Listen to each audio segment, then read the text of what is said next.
Can you guys hear me well? Alright.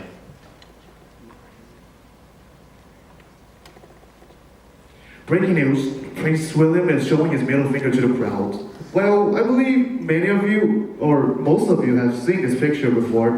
It's just a picture showing that, taken by a photographer standing at a different angle when Prince William was showing to the crowd that he had 3 children after Kate Middleton, who is his wife, had given birth in 2018.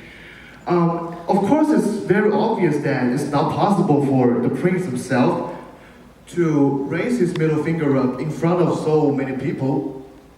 But this is when things can start to become controversial or even seditious, which can be caused by a different way of presenting a story. I don't know since when, but maybe several decades ago, I guess, did media start to become popular among every single one of us. The word media, according to Merriam-Webster, means a medium of cultivation, conveyance, or information, or expression, sorry. I know this definition sounds really vague and confusing. So what exactly is media? Well, from my own point of view, media is not a country, obviously not a country. Media is not a political system. Media for me is very much like a tool that's used to spread information. And that's just it. The type of media we are familiar with the most, I believe, contains not only facts, but also opinions. We all know what's the most serious problem this year, apparently the coronavirus crisis. But this time, I want to talk about something different. I want to start with the forest fire which took place in Australia at the end of 2019. At the beginning of 2020, I believe it was in January, an article named, "Without the forest fire in Australia, I didn't know that China was so great 33 years ago," went viral among China. This article received massive compliments and some criticism as well.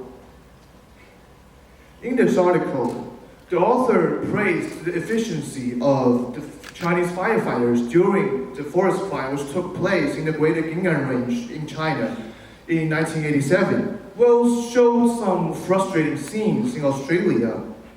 And the word democracy was actually mentioned for like 3 times. And at the end of this article, the author stated that he believed China was able to put out Australia's forest fire because we managed to deal with that disaster 33 years ago with our own fire force. Actually, this is something I found very interesting.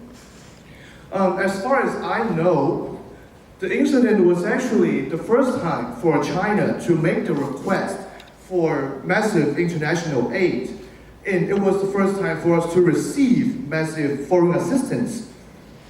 And ironically, Australia, who was described as the indifferent and brutal democratic country, was on the list of the countries who once helped us 33 years ago, according to China's State Council Bulletin 33 years ago, released on June 26th.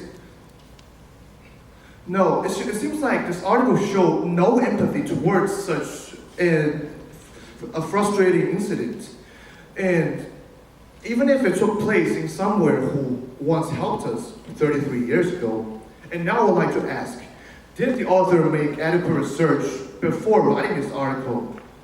Some contents in this article seem to be too exaggerated, and this is when our readers may no longer be able to stay rational or objective in order to judge the things. And now you may want to ask, why do they act like this? Well, this makes me think of a word, clout. This word has been used pretty frequently these years, and it just means influence or hype. As more and more media are endeavoring to obtain the attention from others, some of them start to act irrationally or unsuitably online. So from making up their own news stories to fabricating the truth or exaggerating the truth, they tend to do anything inappropriate because they want an attractive story title in order to increase their views. And the reason behind this is actually pretty apparent or obvious. It's due to self-interest. For media themselves, self-interest refers to their own benefit, which brings them popularity and profit. When they're chasing the clouds, the number of followers will definitely increase because they have an attractive story title. For example, the end of the world is tomorrow will always catch people's eyes. And in this way, as the number of followers grows, they will definitely, or they may get a great number of investments, which can bring them more profit. And even though some readers already know that the story is fake, they may still have the curiosity to click in and find out how the author lies about it. So it seems like media companies are using this kind of psychology very well in order to increase their profit. Okay. Actually, I think when it comes to how can we tell if a piece of news is credible or fabricated? So I have come up with the 3S solution. First of all, question it. Try to come up with several questions that you have the ability to give. For example, why is it like this? Or does this article make sense to me? Will always work out. So you don't have to always give profound or perplexed questions. So after coming up with a question, I don't think you just want to stop there. Go search it. Try to use all the resources available, as long as you want to find different voices. I believe looking for different voices is definitely beneficial because we sometimes may no longer be able to stay rational or objective after reading a seditious article. And last but not least, analyze it. Combine all the information you can get access to and use your own comprehension to build up your own opinion. It's definitely impossible for us to find 100% full-sided information, but learning about different voices and combining them to your own voice can be very beneficial for you to make up your own stance and even turn it into a more solid one. After all, I think the most important thing I want to stress is that, you can see from the last point, I added the word empathy right next to my last point, because this is something I want to stress. It's impossible for us to treat some events without any personal bias, but please always remember to show empathy. No matter what personal bias or prejudice you may have towards some places or some people, we're all the same when it comes to disasters. And I believe it's definitely immoral to gloat when somewhere else is facing a problem. Mocking it or being indifferent to other people's struggles will never make the society a better place. And I think it's definitely not okay for us to show off our country's own power through belittling other countries.